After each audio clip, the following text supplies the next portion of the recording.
I just, I can tell when Craig is starting to feel better because he comes up with these jokes.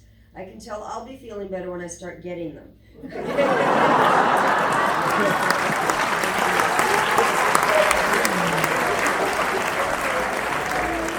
Praise hallelujah, how's that?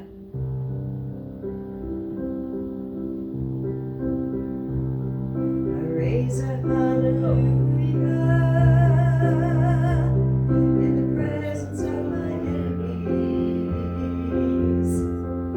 Raise a hallelujah, louder than the unbelief. I raise a hallelujah, my weapon is a melody. I raise a hallelujah, heaven wants to fight for me.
Hallelujah.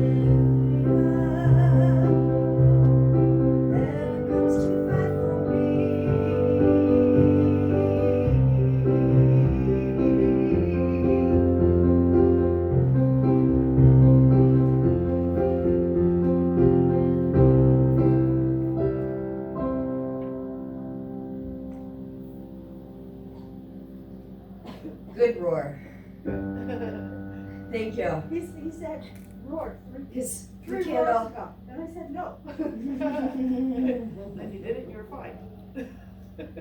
Yeah. So I don't talk for the rest of the week, yes. I did it. Did it.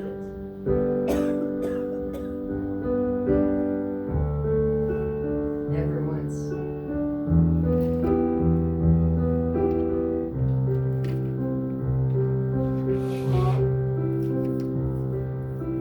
Standing on this mountaintop, looking just how far we've come, knowing that for every step you were with us, kneeling on this battleground to see just how much you've done, knowing every victory is your power in us. Scars and struggles on the way, but with joy our hearts can say, yes, our hearts can say, never once did we ever walk alone, never once did you leave us on our own. You are faithful, God, you are faithful. Standing on this mountaintop, looking just how far we've come, knowing for every step you are with us, kneeling on this battleground, seeing just how much you've done, knowing every victory is your power in us. Scars and struggles on the way, but with joy our hearts can say, yes, our hearts can say, never once did we ever walk alone, never once did you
went to that, going through my brain that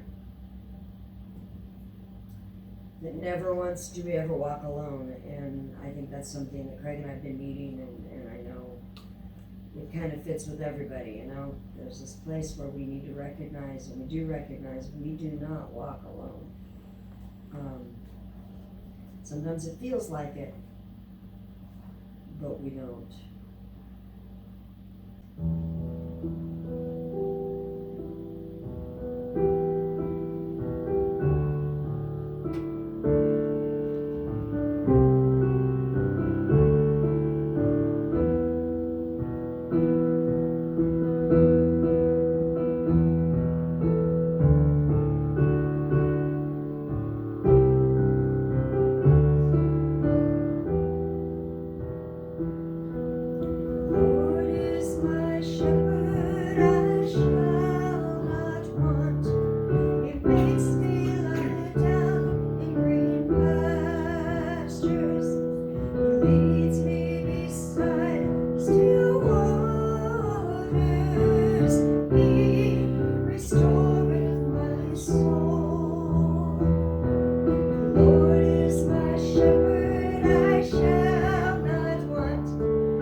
Shomer Israel, he is our shepherd, and that's what this song talks about too. Shomer Israel, keeper of the flock, keeper of the flock of Israel. Shomer Israel, keeper of the flock. Keeper of the flock of Israel. Go Israel, redeem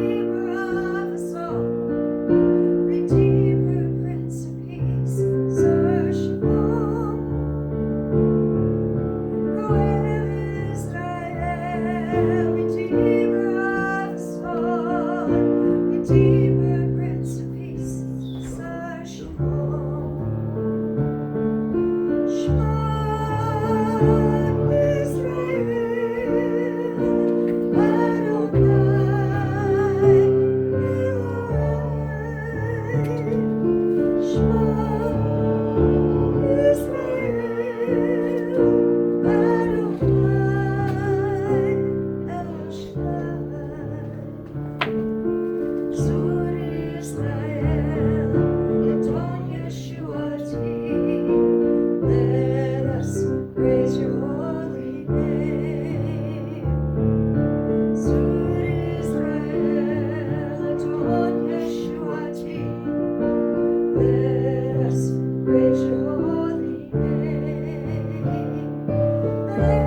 Israel, King above all kings, let your kingdom reign. Israel, King above all kings, let your kingdom reign. Adonai. Shema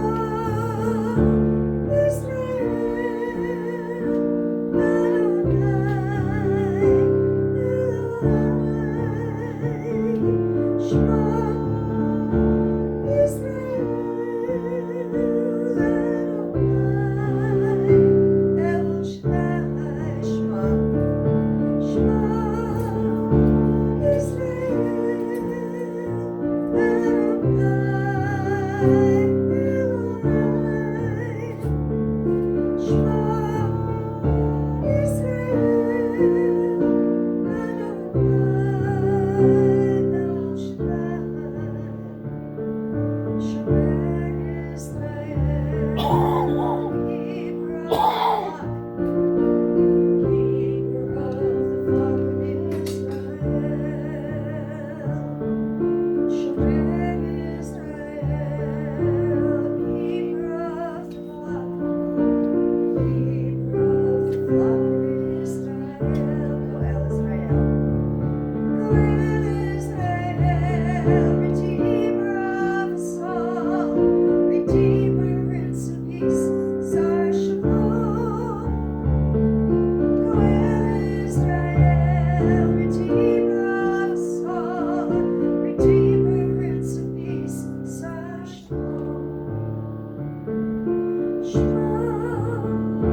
Let's do Simcha Kadosh. We haven't done that in a long time. See if I can remember it at all. Simcha Kadosh, Va'elyon, Adak Kippur, Osar Shalom, Echa Ekpach, Adon Le'ad, Ki Le'olam.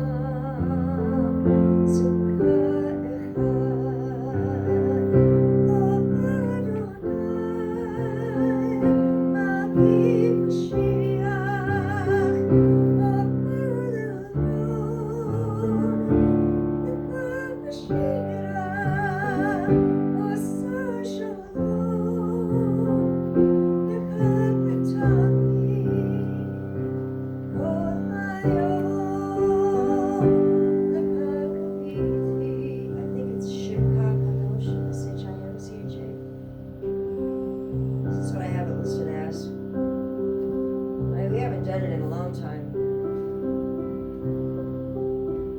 Your name is holy is the English translation.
I don't think we've done that one since Moshe was here almost. I've never heard it here.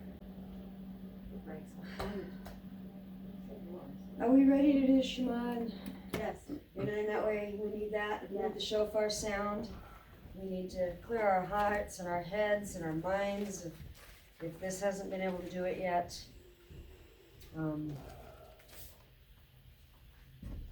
Choose, what was it? Joy?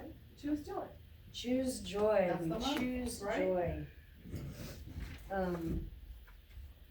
Yes. It is the season for us to remember to choose joy. Thank you for winning. Huh? Thank you for winning. Oh yeah. We need the words. Here we go. Yeah. I don't blame you. I do too. Oh, Father, thank you for today. Thank you for what you are doing in our midst. Baruch atah Adonai Eloheinu melech haolam asher kiddushanu b'mitzvotav v'tzivanu l'shmoa kol shofar. Blessed are you, Lord our God, King of the universe, who sanctifies us with your commandments and has instructed us to hear the voice of the shofar.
commandments between your eyes, and you shall write them on the doorposts of your house and on your gates. And you shall love your neighbor as yourself.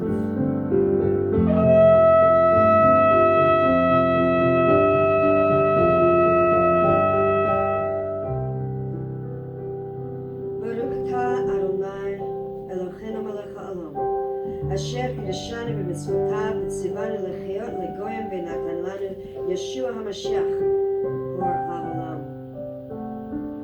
Blessed are you, Lord our God, King of the universe, who sanctifies us with your commandments and commanded us to be a light unto the nations, and has given us Yeshua, the Messiah, the light of the world.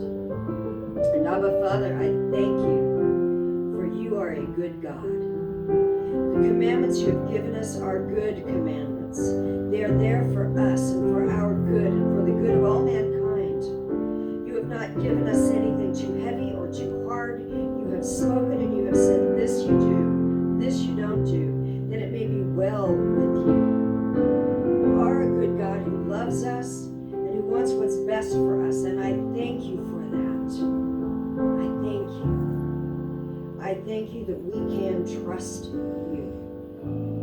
Amidst everything going on, we still can trust you, for you are a good God, and you will cause all things to work together for good. And I thank you, Lord, and I ask that we would continue to be a light in this community.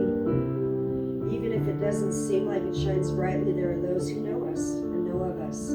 Let us shine brighter and brighter the glory of your name and the goodness of our God. In the name of Yeshua HaMashiach. I apologize. This is a capo song I just realized, so I'm transposing up an uncomfortable amount to transpose. So if I make a mistake, keep singing.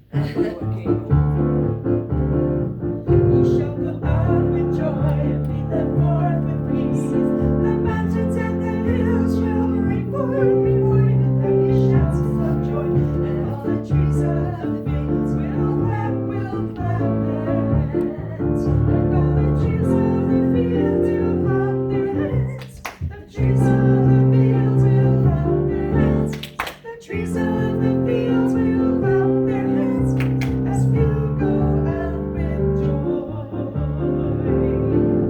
You shall go out with joy and be led forth with peace. The mountains and the hills will ring forth before you. There will be shouts of joy, and all the trees of the field will clap their hands. And all the trees of the field will clap their hands. The trees of the field will clap their hands. The trees of the field will clap their hands as you go out with joy.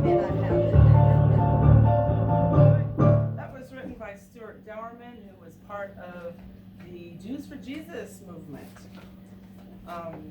Yeah, remember that movement?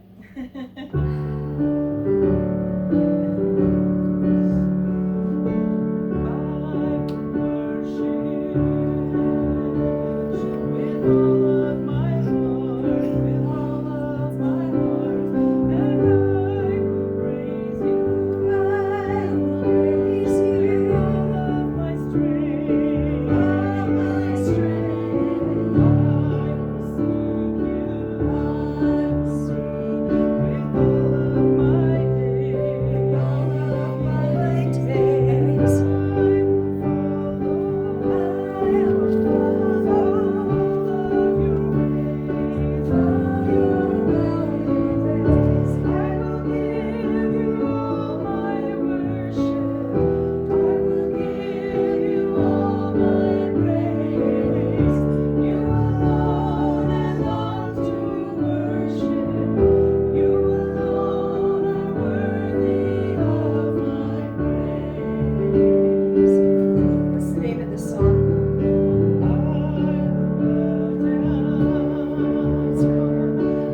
it rains. It's both ways, right?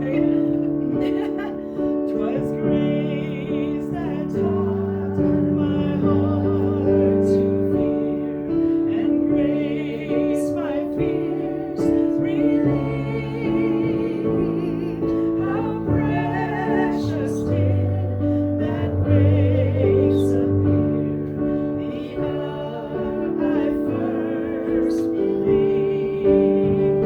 My chains are gone, I've been set free. My God, my Savior has ransomed me, and like a flood, His mercy reigns, unending love, amazing grace. The Lord has promised good. The Lord has promised good to me. His word my hope secures. He will my shield and portion be, as long as life endures. Elizabeth, can you please get the millionaire candy from off the back? This represents God's gifts to you. In little boxes, it says millionaires on it. So each couple gets one, and Janie gets one, and I don't get one because I don't need the calories. So can you please pass them out? These represent the provision of God for you. That I believe in that guy that we were listening to about coming into the courtroom. But didn't he say that and the Bible says that everything God has is ours. Awesome. God is good. All right. My chains are gone, I've been set free. My God, my Savior has ransomed me, and like a flood, His mercy reigns, unending love, amazing grace.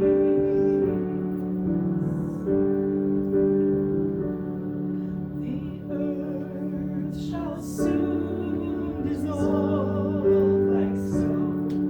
The sun forbid to shine, but God who calls me here below will be forever mine. Will be forever mine. My chains are gone, I've been set free. My God, my Savior has ransomed me, and like a flood, His mercy reigns, unending love, amazing grace. When we've been there 10,000 years, bright shining as the sun, we roam endless days to sing God's praise. When we first begun, we roam endless days to sing God's praise. Then when we first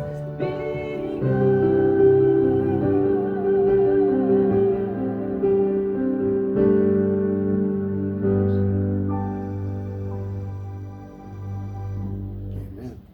Yeah, we did that for my mom's memorial. That's Just like beautiful. that. It's beautiful, thank you. Thank you.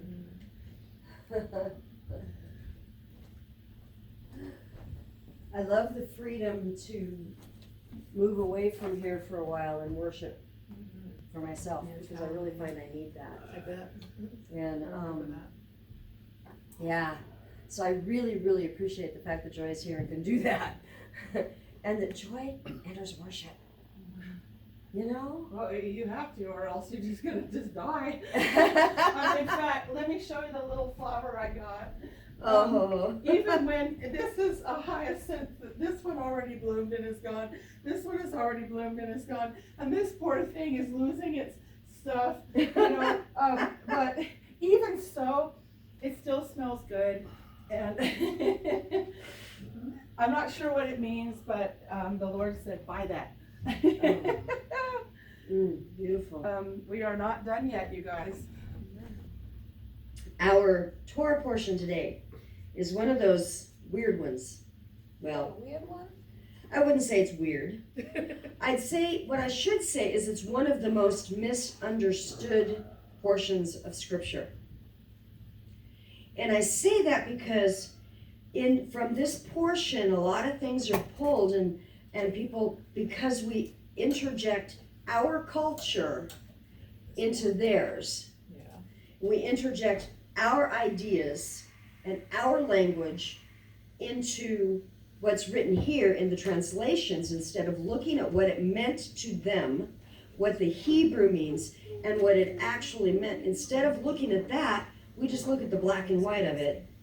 And a lot of people use this portion to say, yep, God's an angry God, he's a mean God, he's nasty, whatever. That Old Testament God, you know? Mm-hmm. So we're going to look at it a little different today, but we're going to read Mishpatim. This is a section that has the most of the commandments, the judgments, the rulings of the people. I was just going to go move that. Thank you, Craig. Yeah. He's going to do our first reading, and we're only going to do a couple sections out of the reading. We're skipping a chapter or so for time's sake. But if you guys are reading ahead during the week, you will have read them. So, and that's part of why I put the readings out there so we all can read together.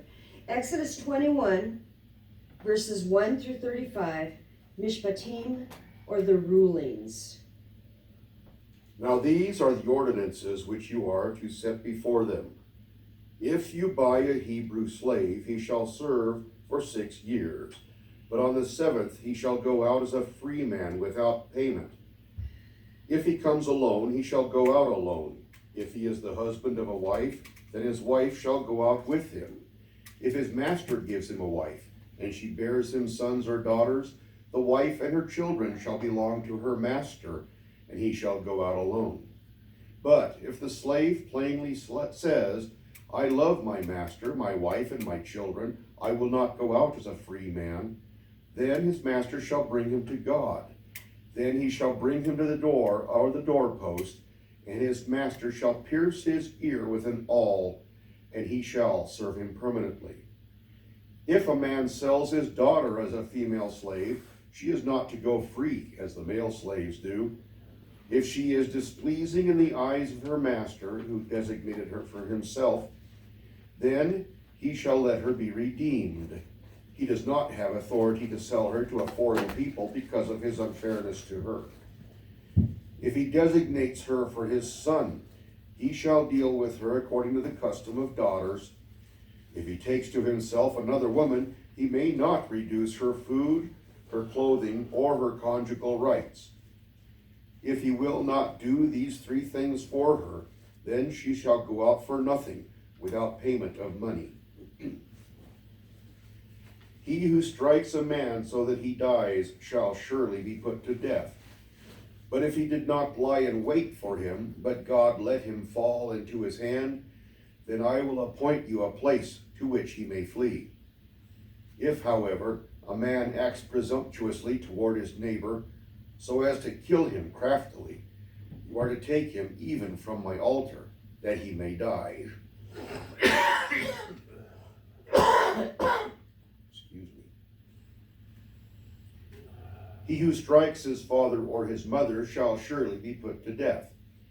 He who kidnaps a man, whether he sells him or he is found in his possession, shall surely be put to death. He who curses his father or his mother shall surely be put to death. If men have a quarrel and one strikes the other with a stone or with his fist, and he does not die, but remains in bed, if he gets up and walks around outside on his staff, then he who struck him shall go unpunished. He shall only pay for his loss of time, and shall take care of him until he is completely healed. If a man strikes his male or female slave with a rod, and he dies at his hand, he shall be punished. If, however, he survives a day or two, no vengeance shall be taken, for he is his property. If men struggle with each other and strike a woman with child so that she gives birth prematurely, yet there is no injury, he shall surely be fined as the woman's husband may demand of him, and he shall pay as the judges decide. But if there is any further injury, then you shall appoint as a penalty life for life, eye for eye, tooth for tooth, hand for hand, foot for foot, burn for burn, wound for wound, bruise for bruise. If a man strikes the eye of his male or female slave and destroys it, he shall let him go free on account of his eye. And if he knocks out a tooth of his male or female slave, he shall let him go free on account of his tooth. If an ox gores a man or a woman to death, the ox shall surely be stoned, and its flesh shall not be eaten, but the owner of the ox shall go unpunished. If, however, an ox was previously in the habit of goring, and its owner has been warned, yet he does not confine it, and it kills a man or a woman, the ox shall be stoned, and its owner also be put to death. If a ransom is demanded of him, then he shall give for the redemption of his life whatever is demanded of him. Whether it gores a son or a daughter, it shall be done to him according to the same rule. If the ox gores a male or female slave, the owner shall give his or her master 30 shekels of silver, and the ox shall be stoned. If a man opens a pit or digs a pit and does not cover it over, and an ox or donkey falls into it, the owner of the pit shall make restitution. He shall give money to its owner, and the dead animal shall become his. If one man's ox hurts another's so that it dies, then they shall sell the live ox and divide its price equally, and also they shall divide the dead ox.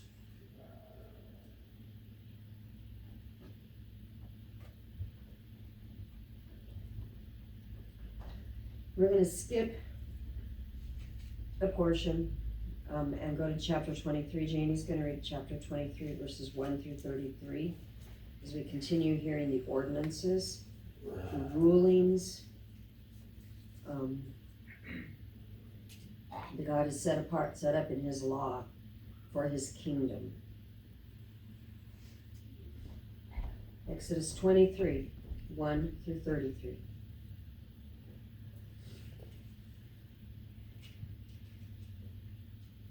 You shall not bear a false report. Do not join your hand with a wicked man to be a malicious witness. You shall not follow the masses in doing evil, nor shall you testify in a dispute so as to turn aside after a multitude in order to pervert justice. Nor shall you be partial to a poor man in his dispute. If you meet your enemy's ox or his donkey wandering away, you shall surely return it to him. If you see the donkey of one who hates you lying helpless under its load, you shall refrain from leaving it to him. You shall surely release it with him. You shall not pervert the justice due to your needy brother in his dispute. Keep far from a false charge, and do not kill the innocent or the righteous, for I will not acquit the guilty. You shall not take a bribe, for a bribe blinds the clear-sighted and subverts the cause of the just. You shall not oppress a stranger, since you yourselves know the feelings of a stranger, for you also were strangers in the land of Egypt. You shall sow your land for 6 years and gather in its yield, but on the 7th year you shall let it rest and lie fallow, so that the needy of your people may eat, and whatever they leave the beasts of the field may eat. You are to do the same with your vineyard and your olive grove. 6 days you are to do your work, but on the 7th day you shall cease from labor, so that your ox and your donkey may rest, and the son of your female slave, as well as your stranger, may refresh themselves. Now concerning everything which I have said to you, be on your guard, and do not mention the name of other gods, nor let them be heard from your mouth. 3 times a year you shall celebrate a feast to me. You shall observe the feast of unleavened bread for 7 days. For 7 days you are to eat unleavened bread, as I commanded you at the appointed time in the month Abib, for in it you came out of Egypt, and none shall appear before me empty-handed. Also you shall observe the feast of the harvest of the first fruits of your labors from what you sow in the field. Also the feast of the ingathering at the end of the year, when you gather in the fruit of your labors from the field. 3 times a year all your males shall appear before the Lord God. You shall not offer the blood of my sacrifice with leavened bread, nor is the fat of my feast to remain overnight until morning. You shall bring the choice first fruits of your soil into the house of the Lord your God. You are not to boil a young goat in the milk of its mother. Behold, I am going to send an angel before you to guard you along the way, and to bring you into the place which I have prepared. Be on your guard before him and obey his voice. Do not be rebellious toward him, for he will not pardon your transgression, since my name is in him. But if you truly obey his voice and do all that I say, then I will be an enemy to your enemies and an adversary to your adversaries. For my angel will go before you and bring you into the land of the Amorites, the Hittites, the Perizzites, the Canaanites, the Hivites, and the Jebusites, and I will completely destroy them. You shall not worship their gods, nor serve them, nor do according to their deeds, but you shall utterly overthrow them and break their sacred pillars in pieces. But you shall serve the Lord your God, and he will bless your bread and your water, and I will remove sickness from your midst. There shall be no one miscarrying or barren in your land. I will fulfill the number of your days. I will send my terror ahead of you, and throw into confusion all the people among whom you come, and I will make all your enemies turn their backs to you. I will send hornets ahead of you, so that they will drive out the Hivites, the Canaanites, and the Hittites before you. I will not drive them out before you in a single year, that the land may not become desolate, and the beasts of the field become too numerous for you. I will drive them out before you, little by little, until you become fruitful and take possession of the land.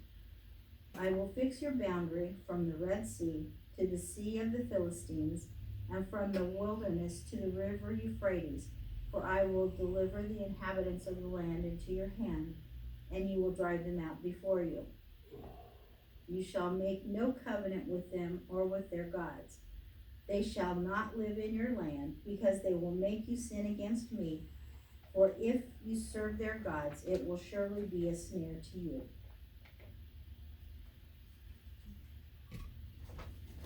The last part of our reading, Exodus 24, 1 through 18. Chris is going to come and read that. Last part of this portion in the Torah.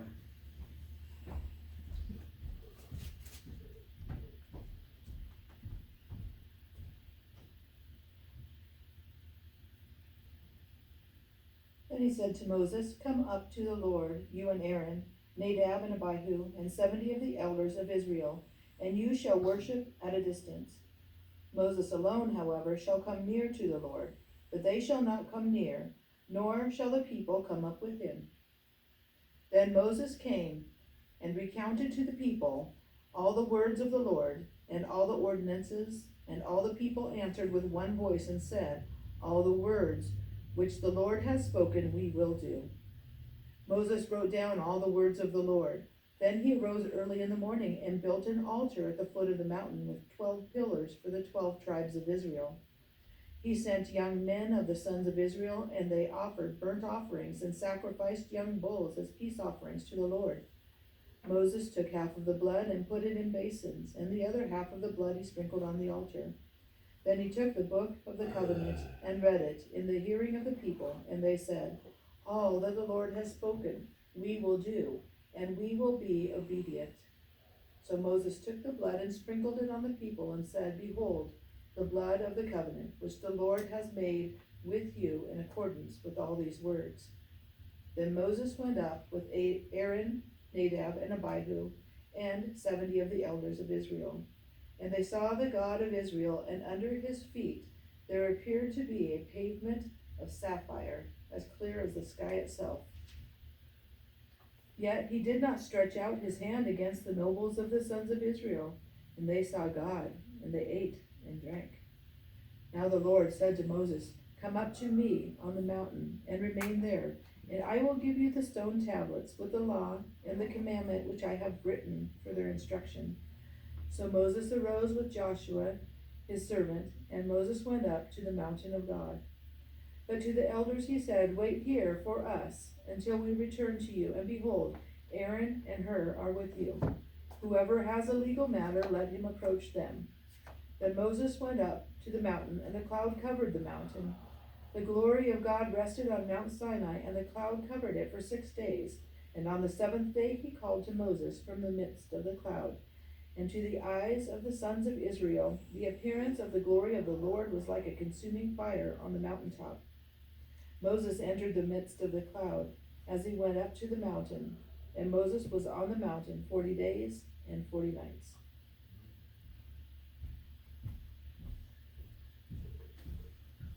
Joy is going to read our portion out of Jeremiah, and it's actually kind of an interesting one because Jeremiah 34, 8 through 22, and then it jumps back to 33, verses 25 and 26. Jeremiah 34, 8 through 22, and then 33, 25 through 26. The word which came to Jeremiah from the Lord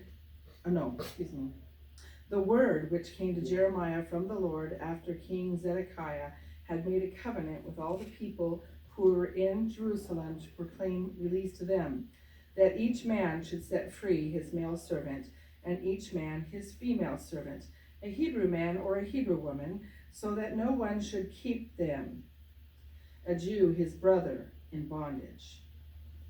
And all the officials and all the people who obeyed, who had entered into covenant, that each man should set free his male servant, and each man his female servant, so that no one should keep them any longer in bondage.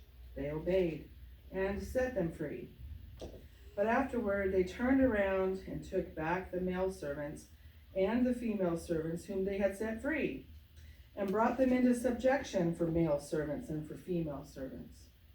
Then the word of the Lord came to Jeremiah from the Lord, saying, "Thus says the Lord God of Israel, I made a covenant with your forefathers in the day that I brought them out of the land of Egypt, from the house of bondage, saying, at the end of 7 years, each of you shall set free his Hebrew brother who has been sold to you and has served you 6 years.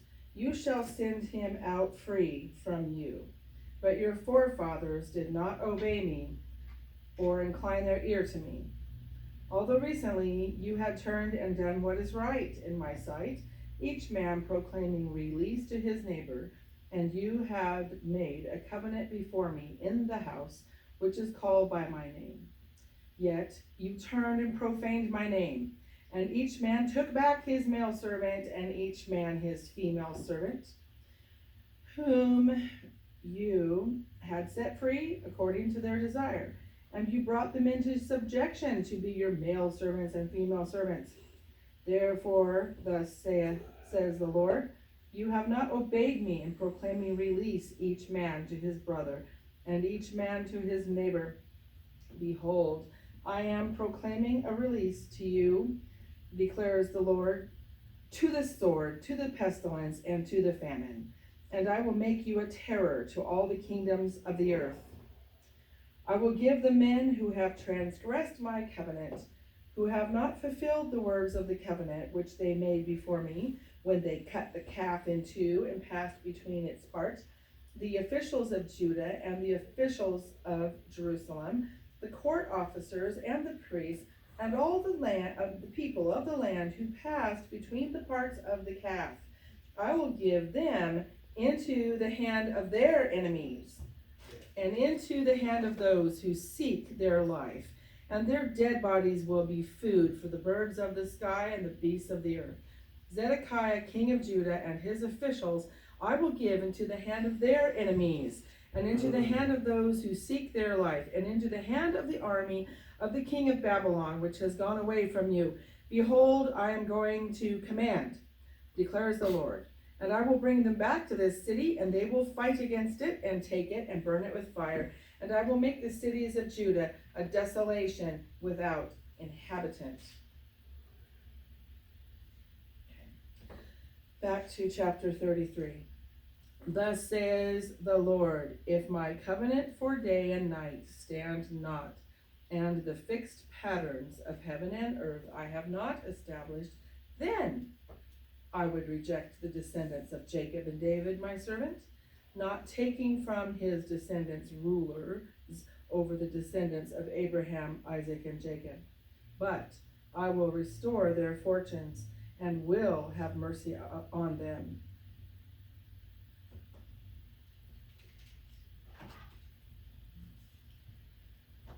Our New Testament readings are out of the Apostolic writings, Matthew chapter 5, verses 43 through 48, and then we're going to jump to Matthew 17, verses 23 to 27, and Bob is going to come and read those portions for us. Matthew 5, 43 through 48, and Matthew 17, 22 through 27.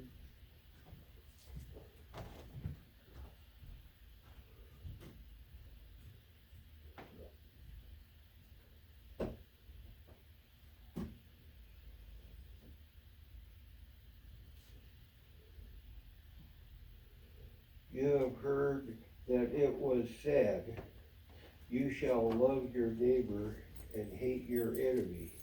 But I say to you, love your enemies and pray for those who persecute you, so that you may be the sons of your Father who is in heaven. For he causes his sun to rise on the evil and the good, and sends rain on the righteous and the unrighteous. For if you love those who love you, what reward do you have? Do not even the tax collectors do the same? If you greet only your brothers, what more are you doing than others? Do not even the Gentiles do the same? Therefore, you are to be perfect as your heavenly Father is perfect.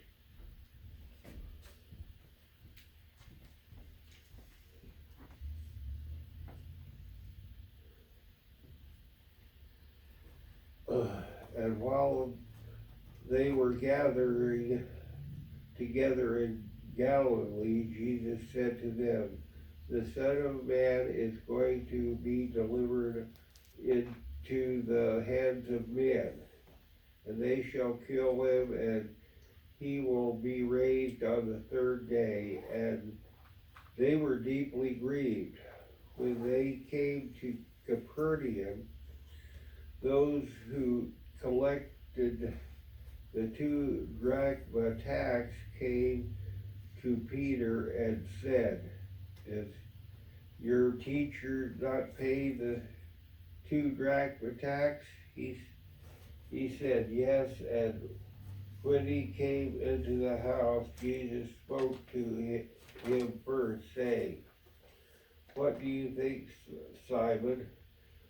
From whom do the kings of the earth collect customs and poll tax? From their sons or from strangers? When Peter said from strangers, Jesus said to him, then the sons of are exempt. However, so that we do not offend them, go to the sea and throw in a hook and take the first fish that comes up, and when you open its mouth, you will find a shekel. Take that shekel and give it to them for you and me. And do Hodule Adonai. Hodule Adonai ki tov, ki le'olam chasdod. Hodule Adonai ki tov, ki le'olam chasdod.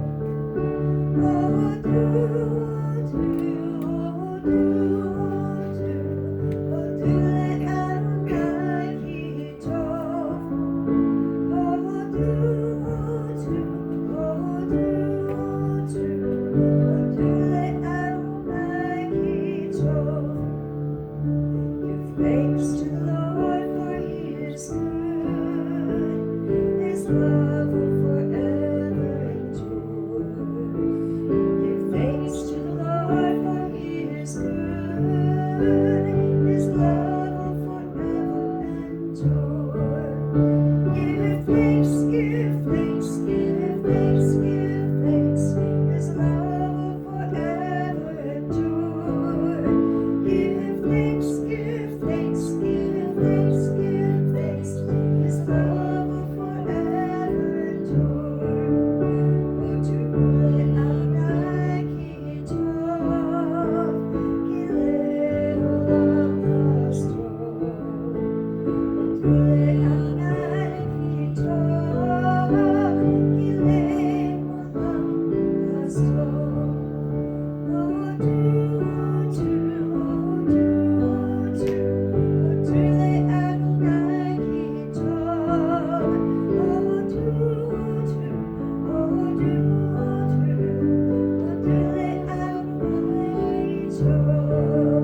Give thanks, give thanks, give thanks, give thanks. His love will forever endure. Give thanks, give thanks, give thanks, give thanks. His love will forever endure. Give thanks, give thanks, give thanks, give thanks. His love will forever endure. Give thanks, give thanks, give thanks, give thanks. His love will forever endure.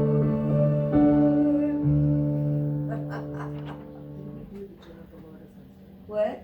Did you sing the joy of the Lord is my strength? The one that I did last Said you night? were gonna do today. Oh, Because I'll read it if you like. the one that I did? Joy or- of the Oh, Lord. yes. You said you could do it today. Oh, okay, I was thinking about Wednesday, but that's it's fine. Let's do it today. You know, it's a very simple old song. I don't think we have the words for it, but it's very simple. The joy of the Lord is my strength, right? That's about it, and then you have. Yeah.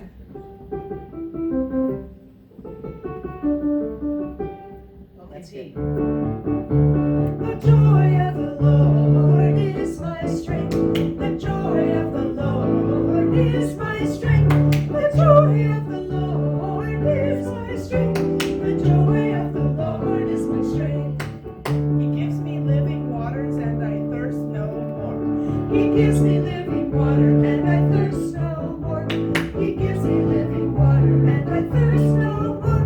He gives me living water and I thirst no more. The joy of the Lord is my strength. The joy of the Lord is my strength. The joy of the Lord is my strength. The joy of the Lord is my strength. The joy of the Lord is my strength. Oh, we learned this one. In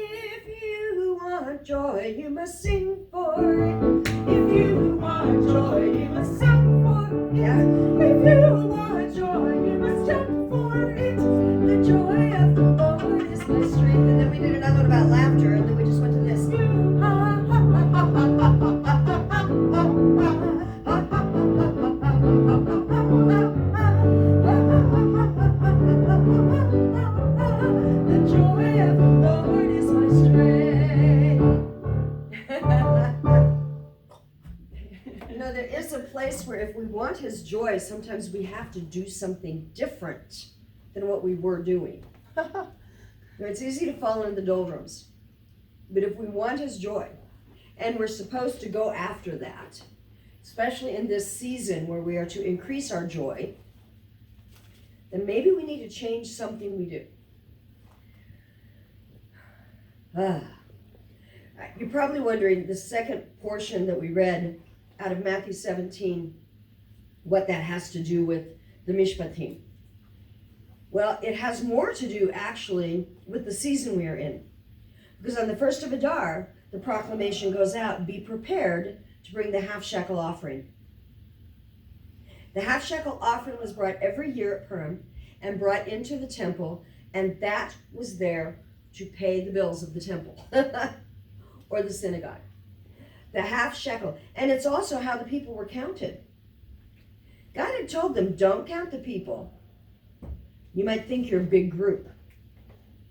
So to know how many members they had in a particular area, they would collect the half-shekel tax, which was the same for everyone.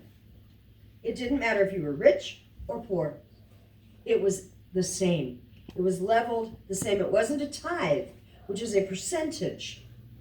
It was the same. Everyone was to bring the same thing for the building up of the house of God, for the payment for the priests to do their bidding, to do what was necessary. And when they came and they asked Peter, doesn't your rabbi pay the temple tax? And Jesus says, wait a minute, I'm the son of the king. Does the son of the king pay into the king's treasury? Not normally. But so we don't offend them. Here you go, Peter. Let's let the king provide the half shekel for each of us. Sometimes God asks us to do something and we don't know how we're going to do it. You know, if Jesus had said, Peter, okay, well, go get a half shekel and pay for it. Peter's going, but my pockets are empty. But Jesus said, here, go do this and I will take care of it. So Peter had to do something to get it. And there are times that we are in need and God says, do something. And when you do that, I provide the need, right? Mm-hmm. Yep. The other portion in the apostolic writings, Yeshua is taking the Torah and he is adding to what is called that fence around the Torah. But actually, he's not adding a fence at all. Because the fence is that which is outside of ourselves.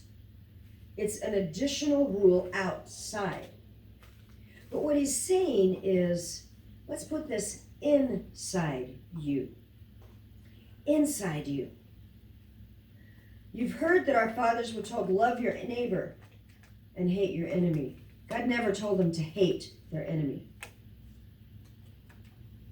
There were a couple people they were told to not be next to, not be part of. There was one group that said, now these guys, the Amalekites, you are to wipe off the face of the earth. Why? Because they were so wicked. The iniquity of that group was so thick. Mm-hmm. The only way to get rid of that iniquity was to get rid of them. Yeah. Which is pretty bad. Yeah. That's pretty much iniquity. There are people that will use that as an example and say, well, see, God commanded the wiping out of a whole people group. Yeah, but that people group took their children alive and put them in the fire as a sacrifice to Moloch. That people were cruel. That group of people were so full of evil. There was no cleansing that bloodline. It was not going to happen. And God knew that.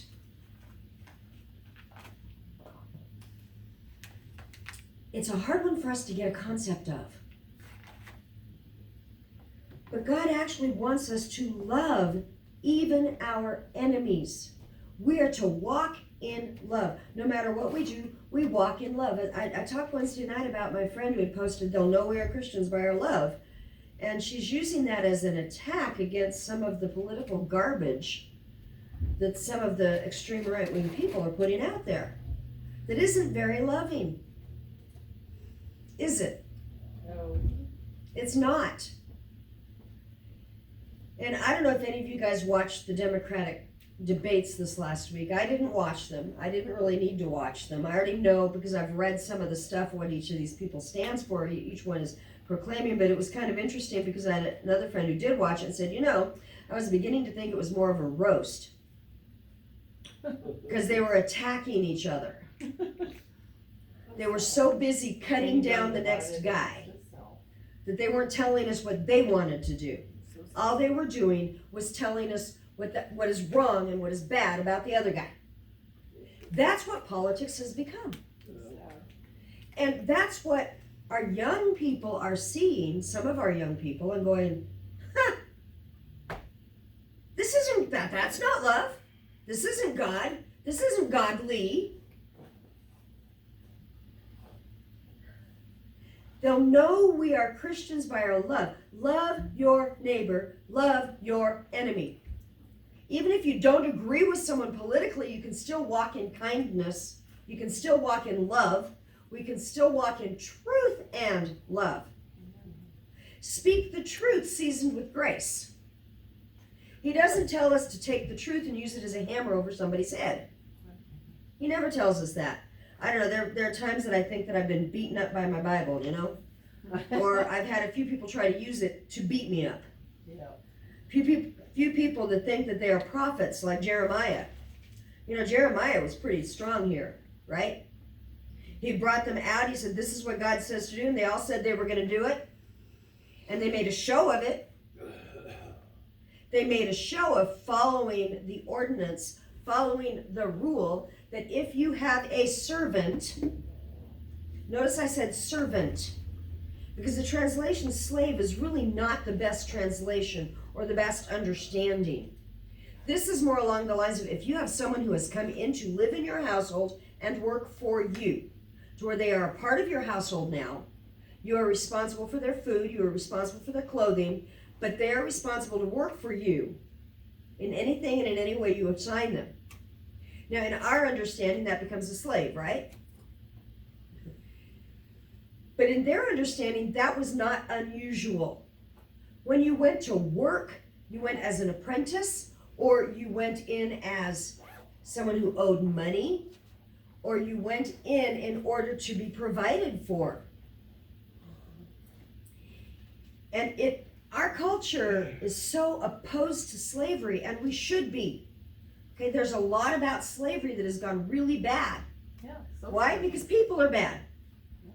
Just like here, where God said, okay, I want you to set free anyone who has been working for you that is your brother. Set him free.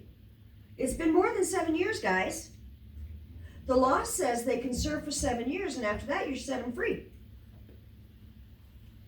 In the 7th year, what does that remind you of? On the 7th day, you are to rest. In the 7th year, you give relief to those who have come to you needing. You give them relief. You let them go free. And they made a show of that. They said, we'll do it. We're going to do it. Okay, we'll do it. And they made a show of it. They released him. And then they went back after him and brought him back in and said, nope, sorry, you can't stay there. I gave you a vacation, but now you're back at work. I mean, or whatever it was. But they re-enslaved. They made it slavery. And God said, because you've done this, you've profaned my name. Why did God give the commandments to Israel the way he did? Was it because he wanted to be a heavy-handed God who said, do this, do this, do this, do this, do this, and don't do this, and don't? Do you think it was because he really wanted to just control every aspect of life in a heavy-handed way? No. It's because he wanted us to know his character. And he wanted his people to show his character to the world. And what is his character like? What is it like? Well, we sang, Hodule Adonai, Kitov Leon. Hodule Adonai Kitov. Give thanks to the Lord. He is good. He's good. We're supposed to be declaring his goodness. If we cannot look through the Torah and look through the commandments and recognize the goodness of God, then we're not reading it right. The ordinances that are listed today are laws to be put in effect in the land and among the people of Israel. He's given them the basic 10 commandments. And I will tell you, it's an interesting study, and you can do this. Every single one of the commandments or the instructions, the ordinances, whatever word you want to use for them, that we read later on, do this, don't do this, do this, don't do this. If a person hits his male or female servant's eye and he destroys it, he lets them go free in compensation for his eye. Okay, every single one of these things we can take and compare to the 10 commandments, and there is a commandment in those 10 that it will fit underneath. You see, the 10 commandments are a framework. It's kind of like the Bill of Rights. Our nation has a Bill of Rights. Any law that is written, that is put into place, whether it's a city ordinance, a county law, whatever, has to be looked at compared to the Bill of Rights and cannot contradict that bill. If it does, you can take them to court. And not only do you take them to court, but you take them all the way up to the Supreme Court. And the whole role of the Supreme Court, what they are supposed to do, notice I said supposed to do, not what they do. They're not supposed to make law. The federal judicial system is to examine what is brought to them in cases and decide, does this fit in the Bill of Rights? Is this contradicted? Does it fit or not? If it is contradicted by anything in the Bill of Rights, that ordinance is not to stand. That's the role of the Supreme Court. Where did they get it from? Here. The checks and balances system. There's a written code. God is our God. Don't make any graven images. Right? Honor your father and your mother. Keep my Sabbath. These are all parts of the top 10. Every other rule will fit under one of those. But what's also interesting to me is that each of those 10 commandments that we looked at last week fits under 2. And Yeshua is the one who, Yeshua brought them out. When he was asked, what is the greatest commandment? What's the most important one to keep? They kept trying to trip him up by asking him legal questions, because these are legal questions. And he said, the greatest commandment is this: love the Lord your God with all your heart, with all your soul, with all your might. Everything fits under that. Oh, the second is like it. Love your neighbor as yourself. We will find that in Leviticus, by the way. It's Old Testament. It's Old Testament. And who is my neighbor? Whoever I run into. Whoever is there. Whether he's my enemy or my friend doesn't matter. He's still my neighbor. Whether I like him or not, he's still my neighbor. Every one of these rules fits under a category of sorts. Every one of the Mishpatim fits under judgments, under, for the ordinances for the people, the general ordinances. If you're going to have a servant, that servant has to go free after a certain length of time. Why? Because we're honoring the Sabbath even in terms of our servants. There's personal injury laws here. There are personal injury laws on the books in the state of Oregon, right? There are personal injury laws here. If you cause damage, you must take care of it. There's property rights. It's covered property rights. Then there's some various laws that kind of apply generally. Then there's laws about not bearing a false witness, so that's a legal situation. There's laws about taking care of your neighbor's property. There's laws about the land and the Sabbath and the feasts. And then God says, if you know, here it is, will you do it, right? And I love what it says, because it says in chapter 24 of Exodus that he took the book of the covenant, Moses did, these things that had been given, and he read it aloud so they could hear. So they all heard it, and they responded, everything the Lord has said, we will do, we will obey. They made a covenant. Moses took the blood, he sacrificed, sprinkled the blood on the people. This is the blood of the covenant. Yeshua has made a covenant with us through his blood. And it says, then they ate and drank in the presence of the Lord. They celebrated the covenant they made with God. They made a covenant and said they would keep it. You know, there's a place in here where it says that I will take care of you. There will be no one sick. There will be none of this, none of that. And it's talking about to the nation of Israel. These are promises to a nation. If as a nation you will honor me, then I will honor you. I'm sad to say we do not live in a nation that honors God at this point. We can honor God.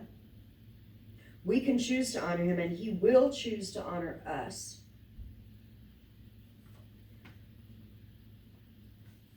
But we have to walk in obedience still. Even the obedience that Yeshua walked in, paying the temple tax, right? The obedience, when we make a promise to God, we have to keep it. He will hold us to our promises. He will hold us to our covenants, and he has a right to do that. Just as Craig and I stood before a pastor and made a covenant with each other that we are husband and wife. We keep that covenant with each other. He's my husband. I don't look at other men the way I look at him. Isn't that good? Good. Can you imagine? Well, actually, you don't have to look very far. We see it happening all around us with people who don't follow their covenants. But God's people are a people of covenant. We have a covenant with Yeshua. Jesus said, if you love me, keep my commandments. And my commandments are not hard. My commandment is that you love each other. How do we love each other? Well, there's some practical things right here in this book. Some practical things. If you cause injury, fix it. You know? If your negligence causes a problem, take care of it. Don't be negligent. If you see something that belongs to you, and if your friend lost something, or even if someone you don't know lost something, finders, keepers, losers, weepers is not biblical. It's not. In fact, it's anti-biblical. One of the easiest, best places to lose something is in the Jewish quarter. Why? Because they know if they find something that's not theirs, it's not theirs. And they will try to find who owns it. Why? Because God said to. By this they will know you are my disciples, that you shall love to one another. Can you imagine looking for something you've lost and not being able to find it? I see that all the time. It happens all the time. Show love. How do we do that? By looking into God's laws and saying, okay, well, how does this apply? How does this apply today? How does this apply today? Not, well, look, God okayed slavery. He must not be a good God. No, that's not what he's saying. He's saying you guys live among a people where slavery is common, and I'm going to tell you something. Treat your slaves like human beings, because they are. Only let them serve so long and let them go free. Take care of them because I created them. It was a different way of looking at it, wasn't it? But that's what God wants from us. To see things as He sees them. To recognize His goodness. And to honor each other in that. And in this month of Purim, remember Purim, Tuesday, March 10th, it's a Tuesday night. I don't want to be forgetting the things that we're supposed to be doing and lose track of time. It's just a couple more weeks. Yes? Do you have an event up there for that yet? I do, I believe. Okay. If I don't, I will make sure, I will check it today. Okay. I was just looking a minute ago. I was gonna Yeah, I think I do. try to I have an share it. event, I right? can't remember. For Purim on Facebook. Yes. Yes, Okay. we do. Okay. So share it around, invite people. Share the goodness of God. We all need to know that in the darkest of night, God will shine the brightest of light. And that, I think, is what Purim is about. That's what this month is about. That's what God is about. And if we aren't about that, then we are not following after God. Father, I ask that you would help us know what your truth is. Help us look for ways to walk in love with each other so that we can honor you and we are witnesses to you. Father, thank you. In the name of Yeshua HaMashiach. Amen and amen. Joy, would you come and lead us in the... Wasn't Elijah precious last night? What? Wasn't Elijah precious? Oh, I so appreciated him coming and doing that. I put him on the spot. He did not know I was going to do that. But it was something that, everybody else had been praying. All of a sudden it was like, Elijah, I need him to bless the adults. We've been blessing our kids. He needs to bless us as a representative of all our children. And I thought he was just phenomenal. So I'm glad you brought it. A lot. And I'm glad He you did doesn't that. have a tune exactly for That's okay. the thing. He kind of mixes up a few that he's heard, and it blessed me so much that he sang. I'll tell you about his first solo of his life. It wasn't exactly a solo. I called them solos because I was the choral director in band, and solos meant that you had a group of kids around the microphone. That was your solo. That way I got to bless way more kids. So there was one girl that wanted to try out for a solo, but she didn't want to do it by herself. And Elijah used to slip into all three parts because he could sing all three parts. Israel did it too. They would migrate from part to part. And she said, I want Elijah to sing with me. And he blanched and looked like, no. And she says, he's a good singer. I need him to sing with me. So he did it because he likes to help people. And he stood beside her and sang. They sounded really nice. And so everybody kind of voted, like, let them do it by themselves. So that was his first little solo. Okay, we all stand for this. Yivarekach Adonai v'yishmerecha. Ya'er Adonai panav elecha v'yichudecha. Yisod Adonai panav elecha v'yasem lecha shalom. The Lord bless you and keep you. The Lord make his face shine upon you and be gracious unto you. The Lord lift up his countenance upon you and give you peace.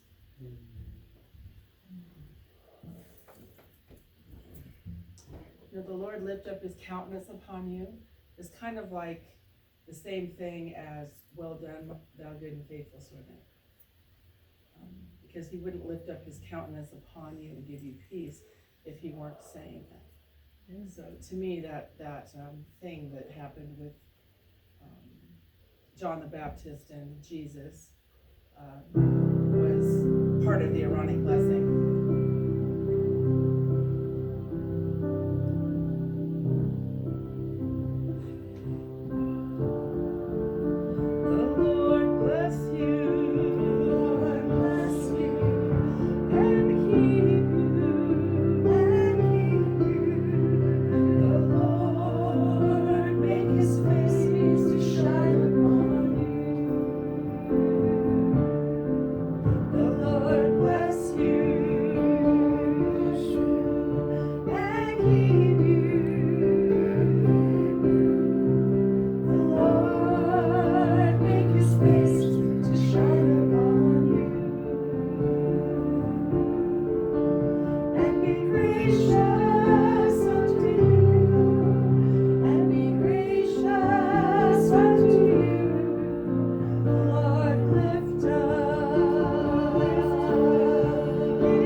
Shabbat shalom, Shabbat, Shabbat, Shabbat, Shabbat shalom. Hey, Shabbat shalom, Shabbat shalom, Shabbat, Shabbat, Shabbat, Shabbat shalom.